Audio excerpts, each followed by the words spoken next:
협동조합과 주식회사의 차이점, 이 제일 궁금하시죠? 그래서 조합원의 공동이익, 공리추구, 이윤국대화. 누구의 이윤국대화죠? 주식회사는? 주주죠.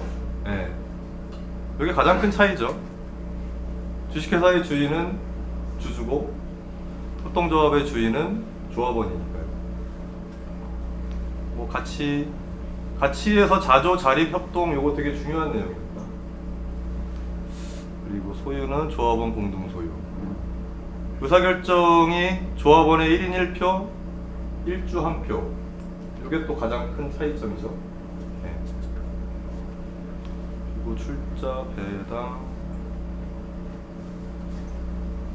출자의 기준으로 책임을 주는 거고요. 대주주의 무한 책임.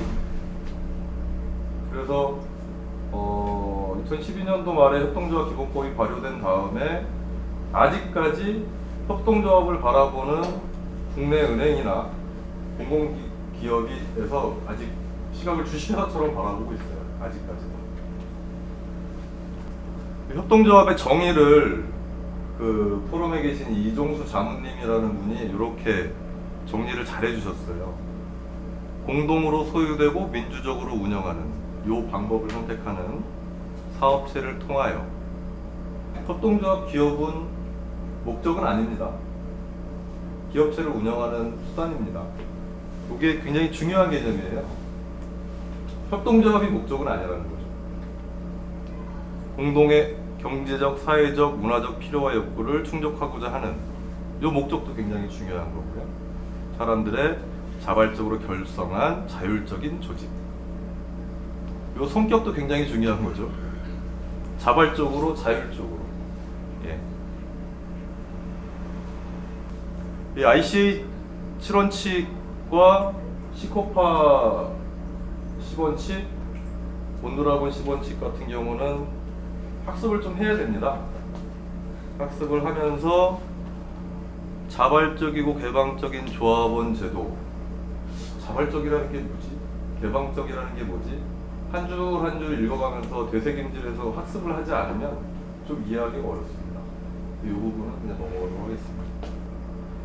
협동조합의 유형과 특징, 소비자 협동조합, 생산자 협동조합, 직원 협동조합, 다중이해 관계자 협동조합, 사회적 협동조합. 이것도 굉장히 구분을 이렇게 잘 해놓으셨는데 어디 가도 이렇게 구분해서 만든 자료가 없어요. 소비자 협동조합의 대표적인 게 우리 많이 알고 있는 아이쿱, 한살림, 두레생협, 행복중심생협 이런 생협들이 있죠. 생산자 협동조합에서 대표적인 게 도드람 협동조합, 서울로이 협동조합. 네. 직원 노동자 협동조합은 거의 없습니다, 우리나라에. 네. 다중이해 관계자 협동조합은 사람끼리 모인 협동조합에 기업들이 참여한 내용. 기업도 자본금을 출자하면 조합원이 될 수 있거든요. 물론 기업이라도 1인 1표죠. 그런 다중이해 관계자 협동조합. 사회적 협동조합은 일반 협동조합과는 약간 비영리 추구 목적으로 설립하는. 이 정도는 구분해서 이거 질문에 있길래요. 이게 아주 좋은 대답이었고요. 협동조합에서 가장 중요한 게 이제 처음에 결사, 신뢰에 대한 부분이거든요. 함께 하고자 하는 분들이 신뢰로 뭉쳐지고 결사하는 내용. 그 두 번째로 지키기 어려운 부분이 평등, 형평성. 세 번째로 조직 운영에서 가장 어려운 부분이 민주적인 운영. 그런데 평등, 형평성에 대한 부분은 개인차가 있기 때문에 어떤 내용을 진행하더라도 이견이 생길 수밖에 없는 내용이에요. 그 중에 가장 큰 게 노동에 대한 배당입니다. 그래서 저희도 아직 그 기준을 못 만드는 상태고요. 그래서 3년 동안 똑같이 나눠가졌습니다. 경영직무자나 직원 3년차 조합원이나 똑같이 나눠가졌고요.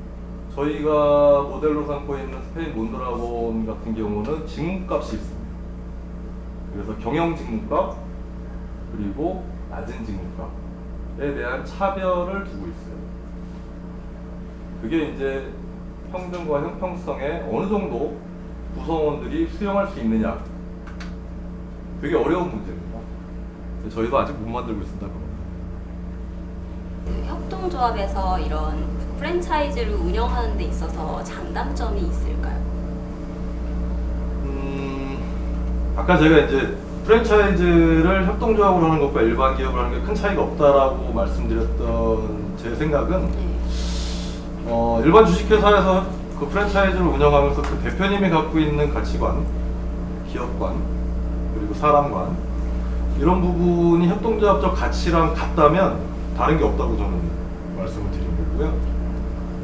그리고 저희가 이제 몇몇의 주주를 위해서 일하는 회사가 아니다 보니까 그리고 행복, 사람, 협동, 상생 이런 가치를 갖고 있잖아요. 그래서 다른 프랜차이즈랑 조금 다르게 운영하는 것이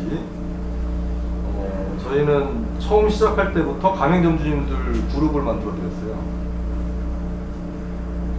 한 분 한 분이 얘기하는 거 이렇게 그룹으로 얘기하시라고 지역 소모임 만들어 드리고 봄, 가을로 전체 가맹점주님 교육하는 거 계속 하고 있고요. 그리고 저희 직원들한테 저희 브랜드 가맹점을 하는 걸 권장을 합니다. 이 정도가 저희가 다른 회사랑 좀 다른데 그 중에서 자랑하고 싶은 거는 봄, 가을로 하는 전체 가맹점주 교육에 99%가 참석을 합니다. 해외 가신 분 한 분 안 오셨다고 그러고요. 그 교육에서는 협동조합에 대한 교육도 좀 포함을 시키나요? 아닙니다. 점주님들이 가장 원하시는 교육을 합니다. 점주님들이 가장 원하시는 건 신메뉴죠. 신메뉴가 없을 때는 메뉴 리뉴얼 교육도 하고요. 매장 운영 교육도 하고 뭐 세무 교육도 하고 여러 가지 하는데 점주님들의 참석도가 높은 건 제가 좀 자랑하고 싶습니다. 생각에 분명히 단점이 있을 것 같은데 네. 왜냐면 그 조합원들이 보통 그 각자 의사권을 하나씩 가지고 있죠. 네. 그럼 분명히 의사 결정을 할 때 뭐 시간이라든지 아니면 그런 비용들에 대해서 좀 많이 보통 회사보다는 많이 걸릴 것 같거든요. 네. 그래서 그런 부분 좀 의사결정을 하는 네. 비용 과정에서 네. 네. 맞습니다.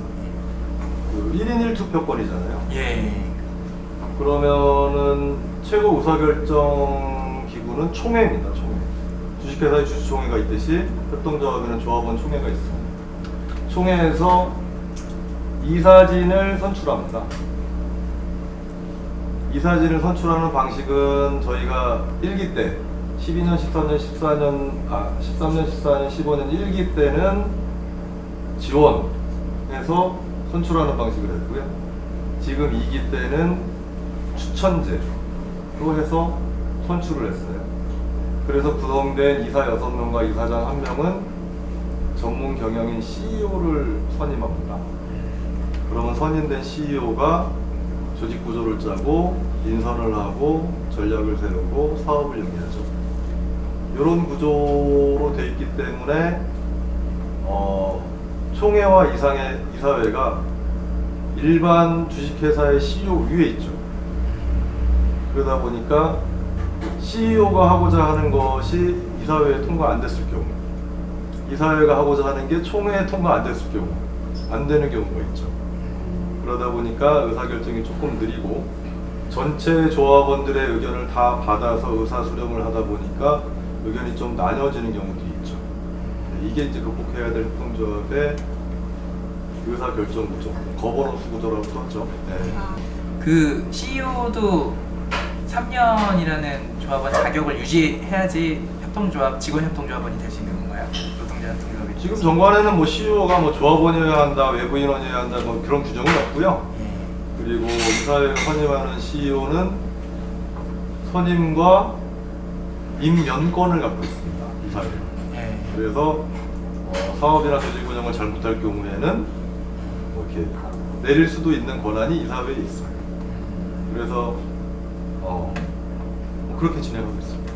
지금 저희 협동조합에 대해서 저희 프랜차이즈 업으로 한정했을 때, 프랜차이즈 업 종사자들로 한정했을 때 협동조합에 대한 인식이나 그런 부분은 어떻게 보고 계세요? 저희가 사회적 경제 영역에 가면은 얘네 이렇게 돈만 얘기하냐? 아, 그쵸. 네, 그러고요. 그리고 프랜차이즈 협회 쪽에 가면은 야, 니네 사회적 기업이냐? 네. 이런 얘기 합니다. 애매한. 네, 중간에 껴 있어요 저희가. 네. 저는 이 부분이 좀 동의하는 게 제가 이제 저 공부를 하고 있는데 그 논문 주제로 하고 싶은 게 협동조합 내지는 뭐 CSV나 사회적 경제 이런 쪽인데 이제 교수님들은 특정 학과의 교수님들 제외하고 대부분 다 미국에서 공부를 하신 분들이잖아요. 그래서 제가 프랜차이즈를 협동조합을 하는 걸 좀 연구하고 싶다. 그렇게 얘기하면은 저희 오프 더 레코드니까 말씀드리면 너 빨갱이냐? 사회적 경제가 빨갱이로 인식이 되는 그런 좀 아이고. 예, 아이러니컬한 상황이거든요. 아마 그런 걸 겪으신 것 같아요, 양쪽에서. 협동조합은 아까 말씀드렸던 요 두 개 중에 요거 한쪽만 썼어요. 네. 네덜란드 동인도 회사는 만들자 말자 전 세계를 지배한 사태고요. 협동조합은 만들 때부터 센 고생을 했어요. 왜 그러냐? 아까 이제 그 동전 하나 이제 1파운드 투자해갖고 뭐 이렇게 했다 그러잖아요. 1파운드가 그 당시 돈으로는 어느 정도로 기록되어 있냐면 2주치 주급이었어요. 그 동전 그건 아까 그건 금화예요. 그냥 우리가 주머니에 있는 500원짜리라고 생각하시면 안 돼요. 1파운드가. 금화예요. 2주치 주급. 2주치 주급을 6개월 동안 모은 거예요, 이 사람들이. 요 가게 하나 얻으려고. 28명이서. 2실링씩, 1실링씩 매주 이렇게 부어가지고, 적금 들듯이 부어가지고, 1파운드, 28파운드 가지고, 요거 하나 겨우 얻어가지고, 이 당시엔 전기는 없었고, 가스로 등을 켜잖아요. 가스 등을 켜야 되는데, 가스 회사에서 니네 돈은 요거 만날지 모르니까 안 줬어요. 창업도 제대로 못한 거죠. 왜 이게 잘 안 됐냐면, 여기도 사실은 처음에 우리 은행가들이나 돈 빌려주는 사람들 입장에서 야, 돈 안 갚겠다고 하는데 어떻게 돈을 빌려주지? 이렇게 생각했던 부분이 있지만 투자하는 입장에서 야, 이거 없어도 되는 돈인데 한번 넣어보지. 이렇게 모인 게 너무너무 많이 모였던 거잖아요. 별로 상대방을 신뢰 안 해도 되는 거잖아요. 여기는 더 했어요. 더 해가지고 주변에 어떤 소문이 돌았냐면 이거 한다 그럴 때 저 회사 안 망하면 내 손에 장을 지지지 하는 사람들이 마을 사람들의 90%. 그래서 28명 이외에는 안 들어온 거예요. 네. 한 3년 지날 때까지 상근자 월급을 못 줘가지고 어떻게 운영했냐. 일주일에 매주 수요일과 토요일 저녁 7시부터 9시까지만 문을 여는 가게예요. 공장에서 퇴근해 와서 당번 정해서 문 열어서 자기들끼리 사업하는. 그렇게 3년을 살았어요. 근데 이 곳이 요즘 시대에는 너무 당연한 이야기를 이때는 굉장히 획기적인 걸로 했어요. 밀가루를 샀는데 밀가루에 밀가루밖에 안 들었더라. 뭐 그게 무슨 이야기인가 싶죠. 이 당시에는 당연히 밀가루에는 석회가루가 반 섞여 있었거든요. 저희가 고깃집 프랜차이즈잖아요. 오리네 생고기칸이. 우리나라도 불과 10년 전까지만 해도 명절 때 되면 정부 공무원들이 저울 속이는지 저울 단속하러 다녔어요. 경제의 기본은 속이는 거였어요. 이 당시엔 당연히 속이는 거예요. 근데 이 사람들이 밀가루에 밀가루만 넣어서 판다는 거예요. 어떻게 그래서 장사가 되냐. 말이 안 된다. 근데 그렇게 3년을 버티니까 주변의 사람들이 약간 생각이 바뀐 거예요. 안 망할 수도 있겠네 저거. 지네끼리 사고 파는데 가게세는 내네. 근데 밀가루는 괜찮아. 양초를 샀는데 양초가 7시간짜리가 7시간을 타. 다른 건 3시간이 꺼져야 되는데 안에 공기방울 막 들어있고 이래야 되는데 이게 희한한 거죠. 그래서 여기가 한 6년 만에 대박을 냅니다. 3년 지나고 안 망하니까 사람들이 몰려와요. 나도 그럼 1파운드. 근데 이제 이 회사가 협동조합이 만들어지기 전에 이제 협동조합보다는 사실은 원은 이거예요. 코퍼레이티브 코퍼레이션. 그대로 번역하면 협동회사가 맞죠. 그렇지 않습니까? 미국에 있는 주법들의 액트인데 코퍼레이티브 코퍼레이션 액트거든요. 그대로 번역하면 협동회사법이잖아요. 일제시대 때 이거를 우리나라에 이제 우리나라 1920년대에도 많이 있었어요. 그때 이제 일본식 번역을 갖고 왔는데 협동조합으로 일본인들이 번역을 해놨던 거예요. 그래서 우리 그냥 쓰고 있어요. 저 빨리 우리말로 바꿔야 돼요. 조합은 원래 영어는 유니온이잖아요. 이 방식으로 하면서 뺏긴 거는 그대로 주식회사를 뺏긴 거예요. 유한책임제도. 왜? 우리 주식회사 괜찮은 거 아니까 이미 1601년부터 1844년까지 200년 동안 했잖아요. 전 유럽이 주식회사 천지가 됐어요. 근데 그게 다만 우리 게 아니고 예? 귀족으로 태어나신 분들, 상인의 아들로 태어나신 분들 거니까, 대상인의 아들로 태어나신 분들 거니까 우리는 못 해본 거예요. 근데 해본 거예요. 한 60년 정도, 44년 이전 60년 정도의 정확한 기록은 안 남아있는데 여러 가지 기록들을 추적해보면 300개 내지 500개 정도의 협동조합 시도가 있다가 다 망했다예요. 마을 사람들이 망한다는 확신을 가질 만한 확실한 근거가 있는 거죠. 그렇게 망했어요. 근데 이 사람들이 그래서 만들어낸 획기적인 제도가 이거예요. 배당을 이용 실적으로 하겠다. 그러니까 주식회사는 어떻게 배당하죠? 네. 삼성전자가 왜 이재용 씨 건가요? 그거 할아버지가 그분 할아버지가 몇십 년 전에 투자를 한번 잘해서 그런 거 아니에요? 그렇죠? 그럼 이제 계속 가는 거죠. 세금 상속하면서 세금을 잘 피하든 내든 어떻게 하고 계속 가는 거죠.